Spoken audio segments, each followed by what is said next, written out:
Hola, soy Enrique Maturano, profesor de Historia. En este video quiero presentar la primera etapa del peronismo, que va entre los años 1943 y 1955. El 4 de junio de 1943 se produce un golpe de Estado que derroca el gobierno del presidente Castillo.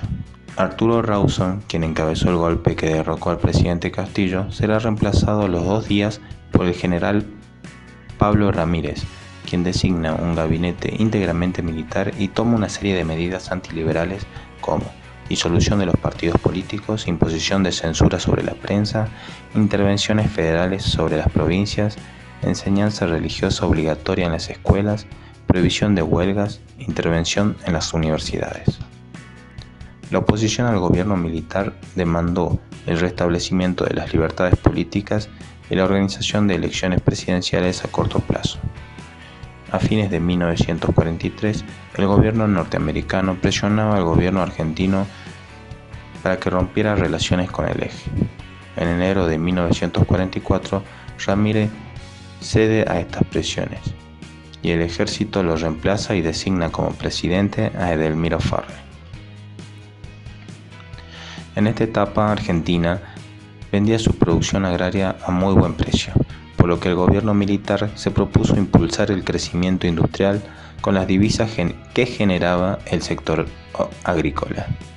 Para ello creó el Banco de Crédito Industrial, la Subsecretaría de Industria y Comercio, la Secretaría de Trabajo y Previsión. Juan Domingo Perón. En 1943, el coronel se destacaba de sus colegas por su destreza política y en poco tiempo se convirtió en una figura importante del gobierno militar. Cuando Farrell ocupó la presidencia, Perón obtuvo los cargos de ministro de Guerra y en junio de 1944 de vicepresidente de la Nación. Pero su cargo de secretario de Trabajo y Previsión Social fue el que le dio mayor popularidad. Desde la Secretaría realizó una amplia actividad en defensa de la clase trabajadora. Las cuestiones obreras preocupaban al gobierno militar, pues la influencia del Partido Comunista aumentaba en los sindicatos. Las medidas tomadas desde su secretaría le hicieron ganarse el apoyo sindical y obrero. Entre ellas estaban las mejoras salariales, vacaciones pagas, pensiones y jubilaciones, planes de vivienda. Para sus detractores, Perón era un demagogo autoritario que quería imitar a Hitler o Mussolini. Para sus partidarios, los de los sectores obreros, era el primer hombre del gobierno que tomaba conciencia de las necesidades de los humildes. A fines de 1944, la oposición al régimen militar crecía y tomaba como blanco a Perón. Los empresarios protestaban por el sistema de aguinaldos. La oposición política estaba representada por la Unión Cívica Radical, el Partido Socialista, el Partido Comunista, el Partido Demócrata Progresista y el Partido Conservador, que exigían elecciones libres, desaparición del tutelaje del Estado y un uso equitativo de los medios de publicidad. En el ejército crecía un sector que no simpatizaba con la creciente popularidad de Perón. Ante tales presiones opositoras, Farrell destituyó a Perón de sus cargos y dispuso su encarcelamiento. El 17 de octubre de 1945, una manifestación de trabajadores avanzó por la ciudad de Buenos Aires hacia Plaza de Mayo, exigiendo la liberación de Perón. Perón fue liberado y se anunció la realización de elecciones para el año siguiente. Perón se presentaría como candidato y tendrá el apoyo del Partido Laborista y de un sector del Partido Radical. La oposición se denominó Unión Democrática. Esta era una alianza de radicales, antipersonalistas, conservadores, socialistas y comunistas, que además contaban con el apoyo del embajador de los Estados Unidos, Spruill Braden. Una consigna electoral muy famosa fue Braden o Perón, utilizada por los partidarios del coronel para indicar el sometimiento a los norteamericanos que significaría el triunfo de la Unión Democrática. En las elecciones del 24 de febrero de 1946, Perón se impone con un amplio margen. El 4 de junio asume como presidente. Al poco tiempo disuelve el Partido Laborista para dar lugar al Partido Único de la Revolución, que luego comenzaría a llamarse peronista. Perón habla de una nueva Argentina fundada en las banderas de la justicia social, la soberanía política y la independencia económica. El gobierno peronista determinó la utilización de las divisas obtenidas del comercio durante la Segunda Guerra Mundial para consolidar el desarrollo industrial. La independencia económica implicaba depender menos del capital extranjero y nacionalizar los resortes más importantes de la economía, como el sistema bancario y el comercio exterior. La nacionalización del comercio exterior se llevará a cabo con la creación del IAPI, Instituto Argentino de Promoción e Intercambio, que tenía la función de monopolizar el comercio exterior para redistribuir los ingresos del sector agrícola al industrial. En un principio, el IAPI se benefició de la situación internacional, pero a partir de 1949 comenzaron a bajar los precios internacionales de los cereales y la economía argentina entró en crisis. Por otra parte, el accionar del IAPI tuvo un efecto no deseado. La producción agraria disminuyó al perderse el incentivo, ya que los importes que se le pagaban a los productores apenas cubrían los costos de producción.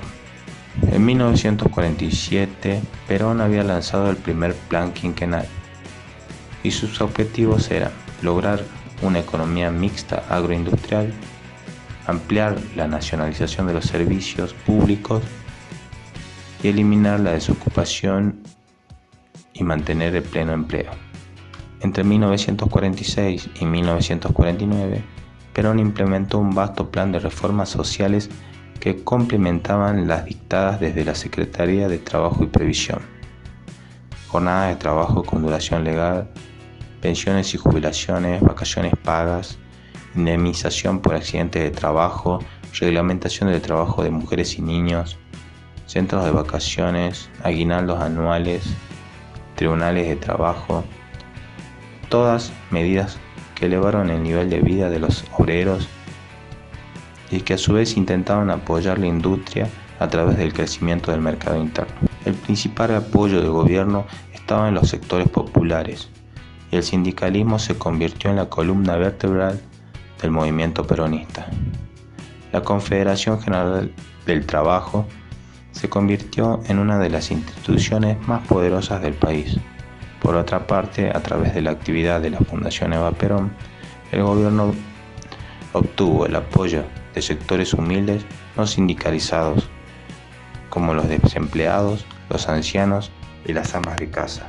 En 1949 se realizó una reforma constitucional propuesta desde el gobierno que estableció la reelección ilimitada del presidente de la Nación, eliminó el colegio electoral, legitimó las reformas sociales aplicadas desde 1943 con el reconocimiento de los derechos de los trabajadores y determinó la propiedad nacional de los recursos naturales. En 1951, la CGT solicitaba que Evita acompañara en la fórmula presidencial a Perón.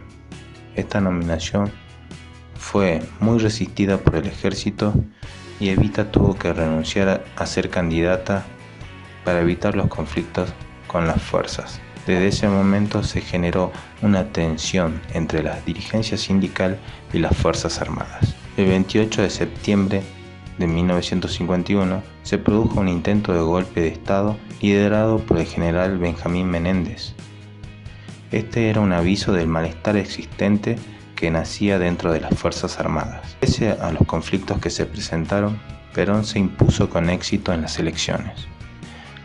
En junio de 1952, Perón comienza un nuevo mandato y la situación económica y política comienza a deteriorarse. En relación con Europa, la demanda de productos primarios argentinos tendía a disminuir, ya que desde 1947 estaba en marcha el Plan Marshall. Con Estados Unidos, la relación comercial era desfavorable. El 50% de la importación provenía de ese país. En cambio, solo podíamos venderles lana, carne enlatada y quebracho. La exportación de productos industriales de nuestro país a países limítrofes comenzó a decaer frente a la competencia norteamericana. La inflación aumentó los problemas económicos, pues el costo de vida subió con mayor rapidez que los salarios. En 1953, para tratar de paliar la situación, el gobierno pondría en marcha el segundo plan quinquenal. Se proponía estimular la producción agrícola e industrial, impulsar las exportaciones y disminuir la inflación. Las dificultades económicas hicieron crecer a la oposición, que reclamaba ante el cercenamiento de las libertades políticas. Desde el comienzo del régimen peronista, la crítica al gobierno no era tolerada. La prensa sufría una fuerte censura y los opositores políticos corrían riesgo de cárcel. Incluso algunos se vieron obligados al exilio. Por otra parte, entre los empresarios rurales y urbanos, las medidas a favor de los trabajadores se veían como un recorte a sus ganancias y un aumento a sus gastos.